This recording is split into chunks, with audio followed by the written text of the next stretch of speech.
Hi TNPSC aspirants. நாம் வந்து group 2, group 1, group 4க்கு வந்து பாலிட்டி வந்து பார்த்துட்ருக்கோம். அதில் வந்து ப்ரீவியஸ் இயர் கொஷின் வந்து பார்க்க போகிறோம். பாலிட்டி கிளாஸ் 2ல் வந்து அரசியலமைப்பு உருவாக்கம் ப்ரீவியஸ் இயர் கொஷின் பார்க்க போகிறோம்.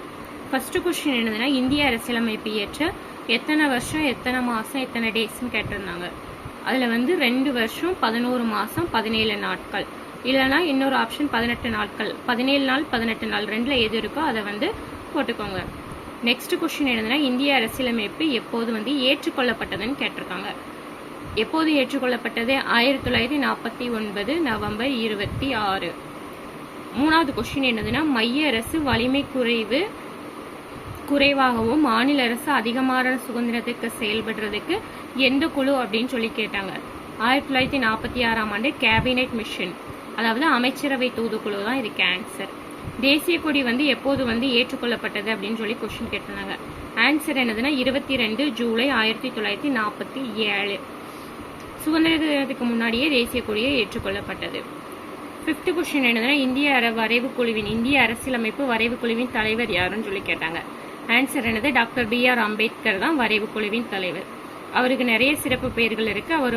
அவர் வந்து இந்திய அரசியலமைப்பின் சட்டத்தின் தந்தை என அழைக்கப்படுகிறார். நவீன சிற்பி, நவீன மனோ அப்படின்லாம் அழைக்கப்படுகிறார்.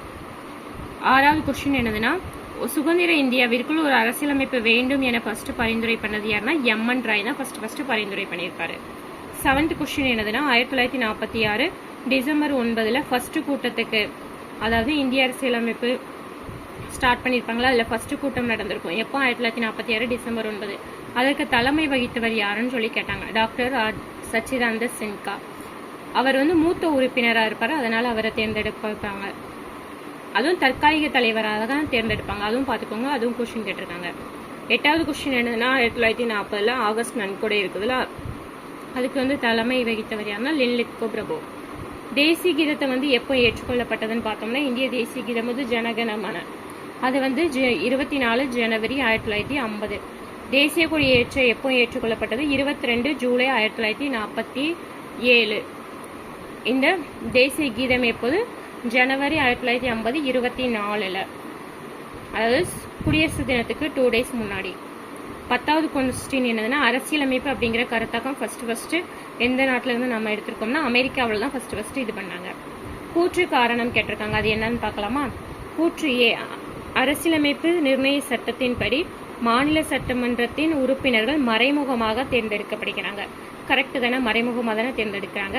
காரணம் வந்து மாநில சட்டமன்றத்தின் ஒவ்வொரு சமுதாயமும் தன் உறுப்பினர்களை ஒற்றை மாற்றத்தக்க விகிதாச்சார வாக்குமுறையில் தேர்வு செய்யப்படுகின்றன. இதுவும் கரெக்ட் தான், பார்த்துருக்கோம்ல. ஆனா R வந்து ஏவின் காரணி கிடையாது. நல்லா பார்த்துக்கோங்க, கூற்று காரணம். 12வது கொஸ்டின் என்னதுன்னா, இந்திய அரசியலமைப்பின் சிற்பி யாரு? Doctor BR Ambedkar. அப்புறம் இந்திய அரசியல் நிர்ணய சபையின் பணி என்னன்னு சொல்லி கேட்டிருக்காங்க. ஒரு 4 இது கொடுத்துருக்காங்க. அந்த 4 வந்து இந்திய அரசியலமைப்பின் பணி வந்து கொடுத்துருக்காங்க. 4 இது கொடுத்துருக்காங்க. அதில் வந்து இயர்ஸ் படி எப்படி வரிசைப்படுத்துகன்னு சொல்லி கேட்டிருக்காங்க. வரிசைப்படுத்தலாமா? ஃபர்ஸ்ட் என்னதுன்னா 2வது தான் தேசிய கொடியை ஏற்றுக்கொள்ளப்பட்டது. 3வது என்னது? இந்தியா வந்து காமன்வெல்த் அமைப்பின் உறுப்பினராக அங்கீகாரம். 3வது என்னது? தேசிய கீதத்தை ஏற்றுக்கொண்டது. 4வது என்னது? தற்காலிக இந்திய பாராளுமன்றம்.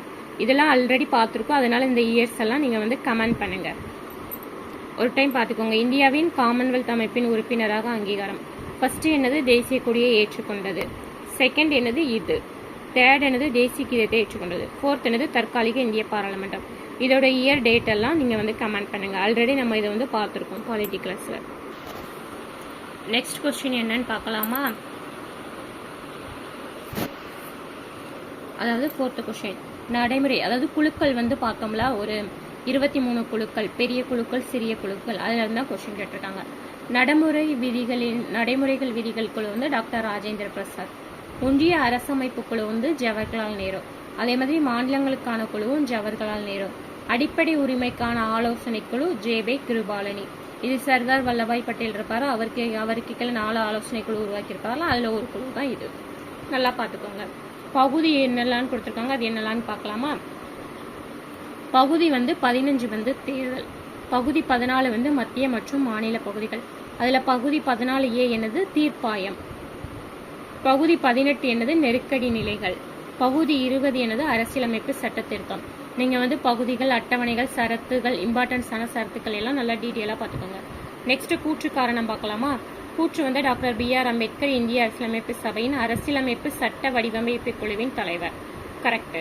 காரணம், இவர் இந்தியா ஒரு குடியரசு நாடு என்று தொடங்குவதற்கு ஒரு புள்ளியாக பிரிட்டிஷ், அமெரிக்கன், சுவிஸ் அரசியலமைப்பு மாதிரியை கையாளுவதில் நேருவும் அம்பேத்கரும் ஒரு சிறந்த வழி. இதுவும் கரெக்ட், ரெண்டும் கரெக்ட். ஆனால் இதோட இது வந்து விளக்கம் கிடையாது, ஏன்னா ரெண்டும் வேற வேற பாயிண்ட். Next question. ஆகஸ்ட் கொடையை இந்திய தேசிய காங்கிரஸ் மற்றும் முஸ்லீம் லீக் ஏற்க மறுக்க நிலையில் என்னுடைய சகாக்களை கலந்தோசிக்காமலே ஆகஸ்ட் நன்கொடையை நான் நிராகரிக்கிறேன். ஆகஸ்ட் கொடையை நான் நிராகரிக்கிறேன்னு சொன்னது யாரு? மௌலானா அபுல் கலாம் ஆசாத். அவங்களோட ஃப்ரெண்ட்ஸ் எல்லாம் இது பண்ணாமையே அவர் வந்து ஒரு முடிவு எடுத்துட்டாரு. 1945 சிம்லா மாநாட்டை கூட்டிய அரச பிரதிநிதி யாருன்னா வேவல் பிரபு. இயர்ஸ் கொடுத்துருக்காங்க, என்ன கொடுத்துருக்காங்கன்னு பார்க்கலாமா? 1976 42வது அரசியலமைப்பு சட்ட திட்டம். இது ரொம்ப இம்பார்ட்டன், நல்லா பார்த்துக்கோங்க. மூத்த குடிமக்கள் சட்டம் 2007. 1950 இந்திய அரசியல் அமைப்பு. 1948 ஐநா சபை மனித உரிமைகள் பிரகடனம். ஐநா சபை மனித உரிமை பிரகடனம். 1946 அமைச்சரவை குழுவிற்கு தலைமை வகித்தவர் யாருன்னா பெரிக் லாரன்ஸ். நெக்ஸ்ட் கொஸ்டின் என்னதுன்னா கூற்று காரணம் தான். பகுத்தறிவுடன் விவாதிக்கப்பட்ட ஒரு ஒழுங்குமுறை ஆவணமே இந்திய அரசியலமைப்பு சட்டம் அப்படின்னு சொல்லி கொடுத்துருக்காங்க. கரெக்ட். காரணம் என்னதுன்னா பல்வேறு கருத்துடைய குழுக்கள் கூடி கலந்து விவாதித்து தங்களுக்குள் ஒரு ஒப்பந்தத்தை எட்டிய இடமே இந்திய அரசியல் நிர்ணய சபை அப்படின்னு சொல்றாங்க. அதாவது பகுத்தறிவுடன் விவாதிக்கப்பட்ட ஒரு ஒழுங்குமுறை ஆவணமே இந்திய அரசியலமைப்பு சட்டம். பல்வேறு கருத்துடைய குழுக்கள் கூடி கலந்து விவாதித்து தங்களுக்குள் ஒரு ஒப்பந்தத்தை எட்டிய இடமே இந்திய அரசியல் நிர்ணய சபை. ரெண்டுமே கரெக்ட், சரியான விளக்கமும் கூட. கூற்று காரணம் வந்து கொஞ்சம் தெளிவா பார்த்துக்கோங்க. இதை வந்து கால வரிசைப்படுத்தி கேட்டிருக்காங்க. இதை வந்து நான் கரெக்டா கொடுத்துருக்கேன். இது இயரை வந்து நீங்க வந்து சொல்லுங்க. வேவல் திட்டம், சிம்லா மாநாடு வேவல் திட்டம்லாம் அதில் பார்த்தோமா? அமைச்சரவை தூதுக்குழு திட்டம் பார்த்தோமா? மவுண்ட் பேட்டன் திட்டம் ஆல்ரெடி பார்த்துருக்கோமா? இதோட இயர்ஸ் வந்து கமெண்ட் பண்ணுங்க. Next question. இந்திய அரசியலமைப்பு சட்டம் சமூகங்களால் கட்டமைக்கப்பட்ட ஒரு ஆவணம்.